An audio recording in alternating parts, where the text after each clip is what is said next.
Now imagine a scenario where you're sitting at home and you get that call, that dreaded call, that goes, I need your help. I was just involved in an accident. The first thing that goes through your mind is, oh crap, what happened? How serious is it? Are you injured? Are you not?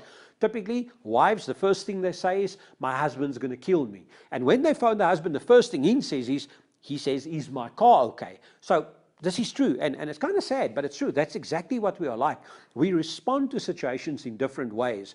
As an emotional party that is involved, and as an affected party taking the call.